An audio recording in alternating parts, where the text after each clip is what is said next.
Today, we're diving into the radical idea of celebrating godly achievements instead of chasing worldly accolades. Oh, that's an intriguing concept. How exactly are we defining godly achievements here? Well, we're basing our discussion on Psalm 1 to 2, which paints a very different picture of success than what our culture typically promotes.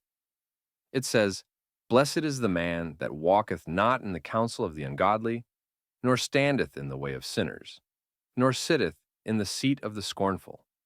But his delight is in the law of the Lord, and in his law doth he meditate day and night."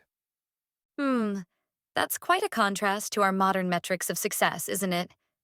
Instead of focusing on material wealth or social status, it's talking about the choices we make and where we find our joy. Exactly.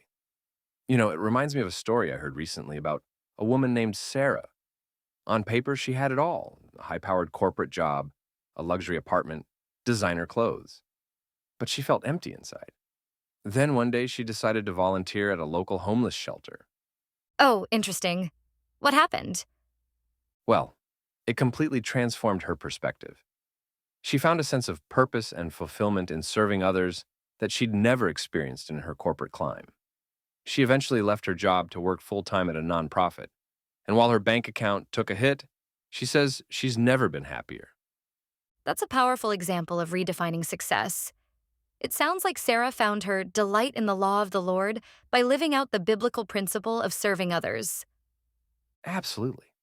And that's what we're talking about when we say godly achievements. It's not about the big, flashy moments that get recognition from others. It's about the daily choices to walk in God's ways, to resist temptation, to grow in faith. These are the real victories worth celebrating. I love that perspective.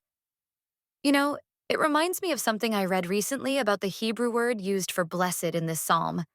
Apparently, it's ashrei, which conveys this deep sense of fulfillment and joy that comes from living within God's will. That's fascinating. So when we talk about being blessed, we're not just talking about having good things happen to us, but about experiencing this deep seated contentment that comes from aligning our lives with God's truth. It's a completely different paradigm from what our culture typically promotes. Absolutely. And I think that's why it's so important to celebrate these godly achievements. They're evidence of God's transformative work in our lives. Every time we choose righteousness over sin, or find peace in God's promises instead of giving in to fear, those are moments worth recognizing. You're right. But here's a question: how do we practically celebrate these kinds of achievements? I mean, we're not going to get trophies or public accolades for resisting temptation or growing in our faith. So, how do we mark these milestones? That's a great question. I think one way is through reflection and gratitude. Taking time to really acknowledge how far we've come and thanking God for his guidance and strength. Maybe even writing down specific ways he's helped us grow or overcome challenges. I like that idea. It's like creating a personal record of God's faithfulness in our lives. And I imagine that could be really encouraging to look back on during tough times. It reminds me of the Old Testament practice of building altars to commemorate significant encounters with God. Oh, that's an interesting parallel. Can you elaborate on that? Well, throughout the Old Testament, we see people like Abraham, Jacob, and Joshua building altars in places where they had significant encounters with God. These altars served as physical reminders of God's faithfulness and promises. In a similar way, when we take time to record and reflect on our spiritual growth, we're creating our own kind of altars, reminders of God's work in our lives. That's a beautiful analogy. And it makes me think about how powerful these reminders can be, not just for us individually, but for our communities as well. Absolutely. In fact, sharing our testimonies could be another way to celebrate these godly achievements, not in a boastful way, but as a means of encouragement and inspiration. When we share how God has worked in our lives, whether through small victories or major breakthroughs, it can really motivate others in their own faith journeys. That's so true. I remember when I was going through a particularly difficult season in my life, hearing someone else's story of how God had brought them through a similar situation was incredibly uplifting. It gave me hope that I could make it through too. Exactly. And that's part of why community is so important in our faith walks. When we celebrate these godly achievements together, it strengthens all of us. It's like that saying, a joy shared is a joy doubled. Speaking of community, I'm curious about how you've seen this play out in your own life or in your church. Have you experienced moments of celebrating these kinds of spiritual milestones together? Oh, absolutely. One thing that comes to mind is baptisms. In our church, whenever someone chooses to be baptized, it's this beautiful moment of celebration. The whole congregation gathers around to witness and support this public declaration of faith. It's always such a joyful and moving experience. That's a great example. Baptism is definitely a significant spiritual milestone worth celebrating. And I love how it involves the whole community. It's not just an individual achievement, but something that strengthens and encourages the entire body of believers. Exactly. And as we're talking about this, I'm realizing that celebrating these godly achievements isn't just about marking past events. It's also about looking forward and setting new goals for growth. It's like each celebration becomes a stepping stone to the next level of our spiritual journey. That's an interesting point. Can you elaborate on that a bit? Well, I think as we celebrate how far we've come, it can also inspire us to keep growing. Maybe we've overcome a particular temptation or grown in our understanding of Scripture. That's wonderful and worth celebrating. But it can also prompt us to ask, what's next? Where does God want me to grow from here? It's not about resting on our laurels, but using these moments of celebration as springboards for further growth and deeper intimacy with God. I see what you mean. And I think that ties back to what Psalm 1 is saying about meditating on God's law day and night. It's this ongoing process of allowing God's word to shape our thoughts, guide our actions, and transform our desires. Exactly. And as we're discussing this, I'm struck by how countercultural this whole concept is. In a world that's always pushing us to do more, achieve more, acquire more, there's something really refreshing about celebrating these internal spiritual victories. Absolutely. It's like we're redefining what success really means. Instead of chasing after worldly accolades, we're finding joy and fulfillment in walking closely with God. And that's something that can't be taken away by changing circumstances or economic downturns. That's so true. It reminds me of that verse in Matthew where Jesus talks about storing up treasures in heaven rather than on earth.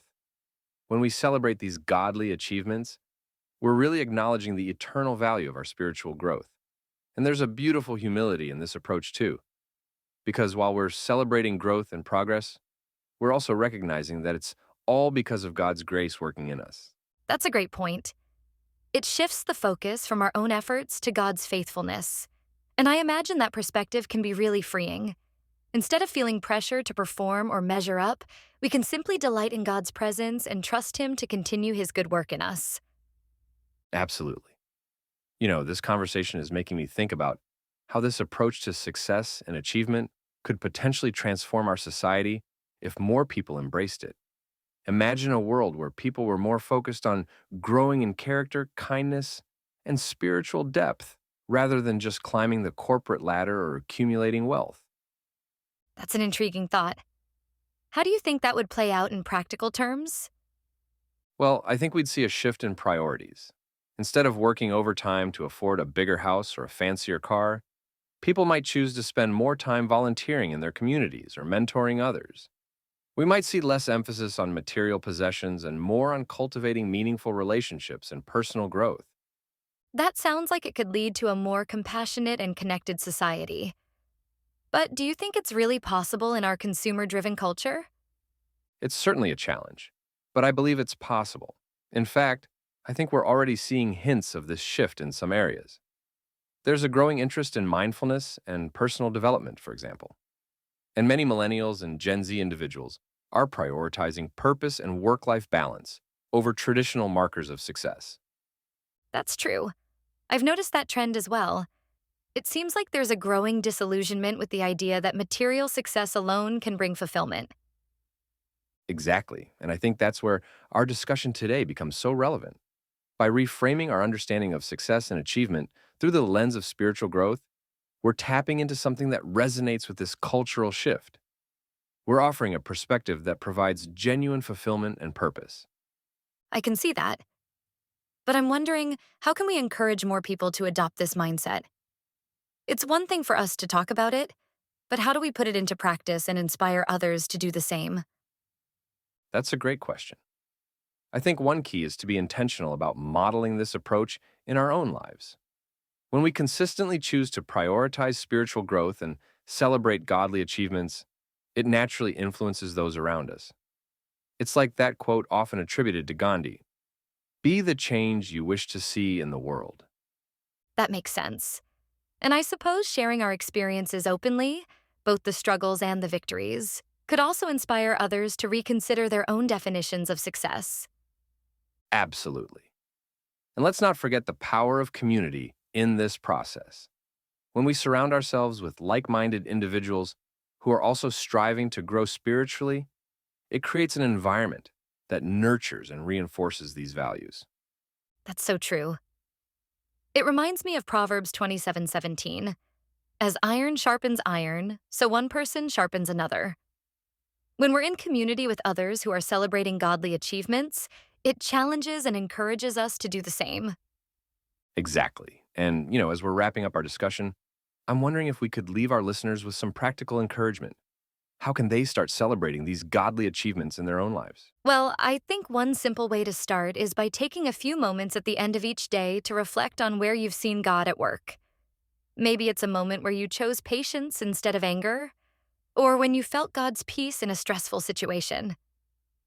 Jot these things down in a journal or share them with a friend or family member. Those are great suggestions. And let's not forget the power of gratitude. Taking time to thank God for His work in our lives, even in the small things, can really shift our perspective and help us recognize His presence in our daily lives. Definitely. And on that note, I think it's time we wrap up today's episode. To all our listeners out there, we hope this discussion has inspired you to look at success and achievement through a different lens. Absolutely. Remember, true blessing comes from walking closely with God and delighting in His Word.